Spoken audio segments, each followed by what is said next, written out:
Hey everybody, it's Jason Blaha here representing Jason Blaha Strength and Fitness, and today I'm going to chat with you guys and gals a little bit about why stopping alcohol is one of the best things you can do for your fitness. But a quick reminder, if you guys will please click like down below, be greatly appreciated. If you're not subscribed or following, please do so. And if you'd be kind enough to drop me a comment down below, please do so.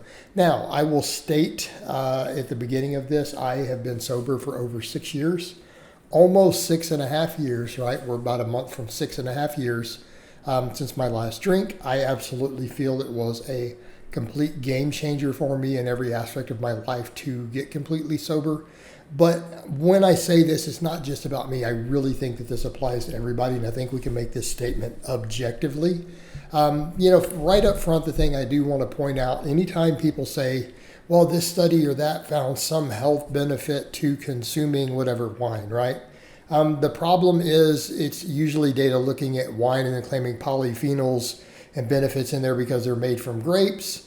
But the problem is it doesn't undo the damage of the alcohol itself. You could just eat a handful of grapes. So all those studies that you see on that, again, is people trying to justify their bad habits. You still have all the negative effects that I'm going to discuss from the alcohol are not removed just because there's grapes in it. And so when you again look at those polyphenols in wine, they're present in grapes already. All you have to do is eat some fruit. And specifically, if you want those specific ones, a handful of grapes, you're done, right? So right up front, what we have to talk about, people will discuss the liver and everything. They're like, well, look, your liver handles a certain amount, and up to a certain threshold, there's no evidence of real harm to the liver. It can handle a certain amount of toxins, and we know that. So that's the same thing I point out, with arsenic in your diet. People are like, oh, but this brown rice or whatever has some arsenic. Yeah, but it's way below the threshold your liver can handle. And they are right on that, but we would point out that you're going to have to process a lot of toxins. Even the amount of refined sugars and even fructose and stuff that your liver gets takes a load on. In fact, it takes the same load that alcohol does, by the way. Same pathway is involved. So the thing is, if you're drinking any, you are going to have less wiggle room on other toxins as far as the liver, but that's not really where the real concern is right up front. So when we look at the really harmful thing, this has been seen in the data. Numerous cancer experts in recent years have studied this closely and have concluded. Some of them admitted they did not like their own research. They're like, I believe in drinking in moderation. I like to drink in moderation, and I am unhappy with what my own findings are showing because it's telling me that it's still not safe for me to do. And then, so it's interesting because they have a personal bias, and I've seen some of the researchers admit that they were not personally too happy about what their own findings were because it meant that they may have to seriously consider, as cancer experts, not drinking in moderation anymore because then they enjoy drinking in moderation. But what they found is that there's no safe limit above zero.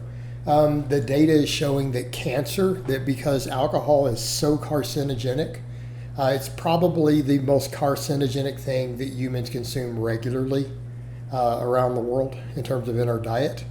It is considered like a class 4 carcinogen, which is very, very high up there. And what they found is that drinking in any moderation, like as low as 1 to 2 drinks per month, had a measurable risk.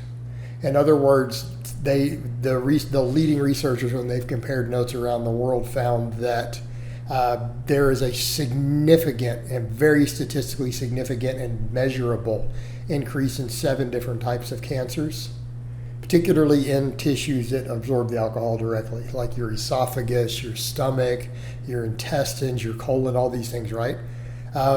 They were among the types of those 7 types, I believe, that they found that it was something like over a 20 or 30% increase in cancer rates from 1 drink a month.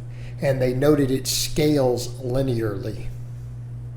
Okay, it scales linearly with the amount that you consume. So the more you consume, the greater the cancer risk. Okay, is one of the highest causes of cancer of anything that we do. So it's not just the other toxicity, it's the actual cancer is a concern. All right, as far as men wanting to make various gains, I consider this fairly low down the list, but it is noteworthy. Consuming alcohol lowers testosterone in men, and it raises estrogen in men. And I'm not saying that's a big deal that you need to freak out over, but it is there. And if for all these guys, I see all these guys who obsess over their testosterone, but then they'll drink alcohol. Well, it's documented to lower testosterone. All right, muscle protein synthesis. Any alcohol consumption directly linked with reducing muscle protein synthesis and muscle growth. So the alcohol itself on the muscle tissue reduces the amount of muscle growth you get. So if you're in any sort of period where you're still growing post-workout, it will measurably blunt that muscle protein synthesis. So if you train on Friday and you go for a couple drinks Friday night, see where I'm going, it will undo some of the gains from your Friday and Thursday workout for sure, because you're inside that muscle protein synthesis window. Also, it reduces recovery in muscle tissue. And we also have to think about the toxicity on the liver affecting all of that, right? It's affecting recovery. Your body is utilizing resources to deal with a poison because it is a direct poison. Alcohol is literally a poison. It's not, oh, it's, you're making, no, it is literally biologically a poison. That is why your liver has to detoxify it so that it doesn't kill you. So if you didn't have a liver, a couple of drinks, you'd be dead. So hopefully people understand that. It would be enough to poison you if you didn't have a liver to filter it, like brain damage, all sorts of stuff. So we have that to deal with. Then we have the correlations between cardiovascular disease, blood pressure, diabetes, absolutely correlations with alcohol intake. Increases inflammation through the whole body. Again, people are always worried about inflammation. It's a problem. Also, high calorie source reduces inhibitions. Okay, it reduces inhibition, so we're more likely to eat junk food under the influence of alcohol. We're more likely to blow our diet and eat things we wouldn't normally eat, in addition to doing things we wouldn't normally do. And I want to be clear, we're just discussing this from a fitness. We're not discussing the social harm, the stuff that happens on it, whether it's physical violence, assault, accidents. The DWI rate is extremely high. The death rate, even in America from DWIs, is absurdly high. There are things that we publicize, that we make a massive deal about, that are much, much, much, much, much lower than our DWI death rate. So we have all these other factors on top of the health stuff. But then we come over to the rest of the health stuff. It's a depressant. It is literally a central nervous system depressant. It might make you happy in the short term, but the after effects, it neurologically causes depression.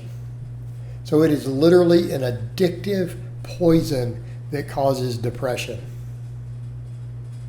Okay, that depressive episodes and reduced motivation can absolutely impact your fitness, your training, your desire to eat healthy, right? So this stuff can chip away at your willpower to all the things that you need for fitness, in addition to all the health risks, the cancer, the toxicity, the reduced muscle growth, the negative effects on your hormone, the inflammation in your body.